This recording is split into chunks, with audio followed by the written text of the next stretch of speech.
Prepare your rice noodles by putting them in boiling water for a few minutes and wait until they're soft. Then cut them into smaller pieces. They'll be much easier to deal with.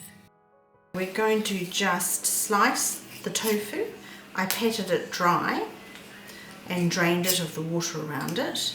So I'm putting the tofu into some rice bran oil, or you could use sunflower oil as well, and I'm going to fry both sides till it's crispy.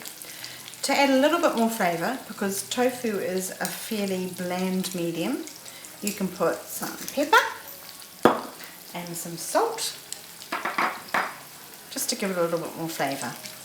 And then, just for ease of later, I'm actually going to cut them in half with a pair of scissors, cut them longwise.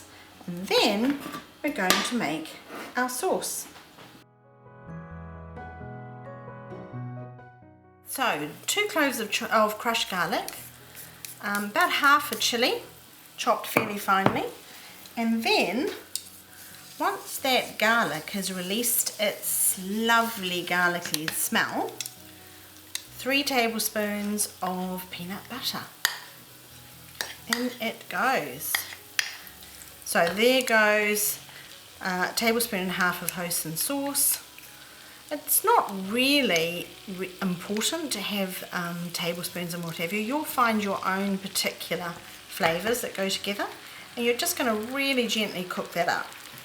And that sauce is going to thicken up, so you're going to add some water.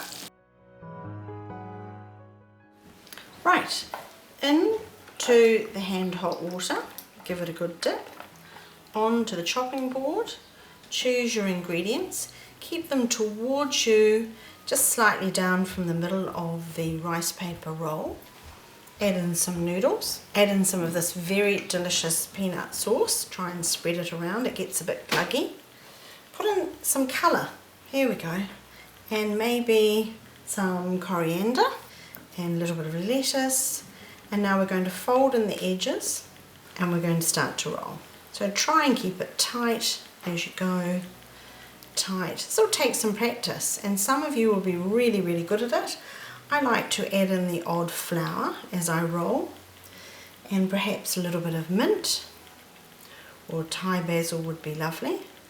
And there you have it, one Vietnamese spring roll, which you can serve with dipping sauce. Cut it in half and place it on your serving dish.